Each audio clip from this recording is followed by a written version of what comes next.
What is up, YouTube? So today I'm going to be making a video on my 2019 Mustang 5.0 10-speed. Basically going over my 1-year review of the car, everything I've done to it so far, and everything I want to continue to do. So mind you, everything I tell you in this video is going to be what I have personally found online, what I have researched, what I have found in forums, my own personally tested things, okay? So to start off, I guess I have, obviously you can tell the wheels are pretty flush with the outside. I have the 1-inch hub centric, which you can see right there. I have the 1-inch hub centric wheel spacers, as well as a S&R lowering or performance lowering kit. I did that because I want a little more performance when I accelerate. I want a little bit more squat with the car, and I have noticed that significantly. The ride is super smooth. Obviously with any lowering kit, I would advise against going over bumps at a high speed, because I did bottom out once or twice in the very beginning and it was no bueno. So after I put the wheel spacers on and the lowering kit, I noticed after I took it to get it aligned, just in case, this kit did not require any camber bolts or camber arms. It's not a bad thing to do if you want to do it, but I did an alignment check and everything was perfect. Nothing changed with the car.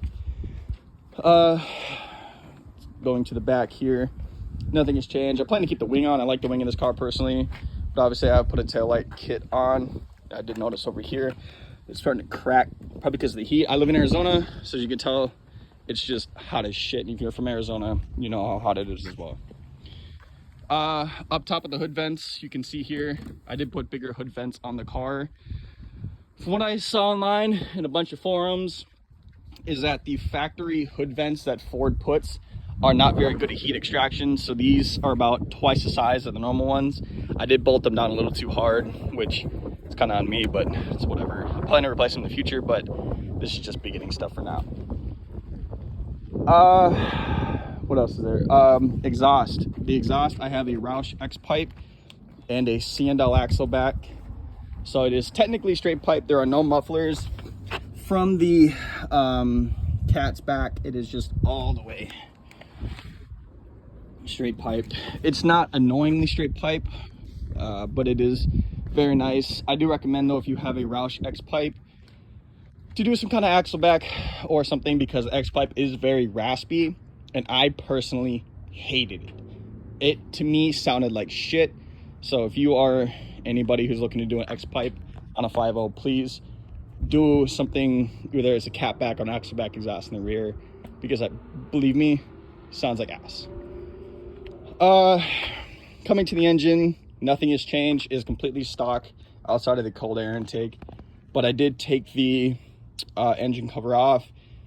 Read a lot of places that the hood cover is just ass and you need to remove it, which I do agree with. I personally did a heat gun scan after a couple days and tracked it before and after, and I did notice the engine ambient temperature in here remained 5 to 10 degrees cooler doing that. The Injen Evolution air intake, it is a cone. I can't get in there right now, obviously, but it is a cone-shaped air filter. Love this. It is super well built. It took me about 5 minutes to install, and obviously the tube goes way back in there. And on top of that, I took a 1/2-inch drill bit and drilled out all of these holes. Like I said, excuse me, shit.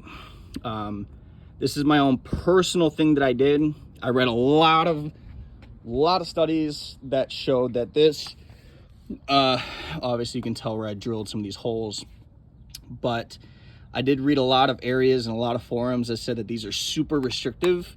And obviously you can tell the radiator is very open, which is good, but there's only like these 3 or 4 holes that allowed air. After I did that, I took a heat gun before and afterwards, tracked the temperatures, and it showed that the temperature did remain about 5 to 10 degrees cooler, and the air intake as well, which is very important because in Arizona, as you know, it can get 120 during the day, and I want this car to be running as cool and as smooth as possible all the time. Outside of that, I have not touched anything else. In the future, I do want to change out the intake manifold, maybe. That's still a maybe, because I read a lot of areas and a lot of videos that show that It doesn't fucking matter if you change that. It's only like 1 or 2 horsepower change. So I don't know. We will see. It is not E85. It is still pump gas. You have to, Paul, you have to forgive me. I just got done doing cardio at the gym and legs, so I'm in fucking shambles right now. So that is it. I believe, yeah, we covered the exhaust, the wheels, lowering springs. Oh, in the back, I do have the Mickey Thompson 285 35 R19s, I believe. I did that for traction purposes. Read a lot of things as well. Mine's all research based, like I mentioned. A lot of research that shows that the stock Michelin Sport 4s are ass, which I do agree with. Even like when the tires had full tread on them, I was spinning like a madman and it was horrible. I didn't like it, so I went ahead and changed it out. I did keep the sound tube. There is a delete kit that comes for this to delete this whole ass sound tube, but obviously I do like to hear the engine a little bit, so that's on me. With those tires, they do get a lot of questions. 285 35 R19 is the widest you can go on those tires without the wall of the tire, because I believe the rear rims are 9.5, 9.5 inch, and the widest tire you can go on that is 285s. That comes from my buddy at Ford. I have a couple contacts that help me decide on what to do there, because I wanted to go really wide, and he's like, no, don't go anything over a 285 on the stock rear tires, because that will affect the car. It will affect the rims. You won't be able to take corners as good, and this car doesn't squat as properly either when you accelerate. So, but yeah, that is the road so far. I'm moving into a house soon. I have a person coming behind me. Hello, person. I'm moving to a house soon. I do have a couple miles on the list that I want to do. Eventually I want to slap a tune on it. I would do 85, but 85 stations here in Arizona about an hour from me, and that's just not worth it, honestly. So maybe doing a stock tune and trying to get a little bit more horsepower to this air intake, and like I said, eventually do the intake manifold. But that is everything so far. I'll show you here the Mickey Thompsons. Where's the size? There you are. 285 35 R19s. Like I said, that's the widest it said it can go without the wall, the tire pushing out. But yeah, I will keep everybody posted on what I do in the future, what I plan to do. Boosting will come one day, but I think that'll take the wife's approval and her getting a nice fancier diamond ring. So we're gonna negotiate the terms on that. But please like and subscribe. If you have any questions on the car or why I did certain things, you want more in-depth videos, I can certainly do that.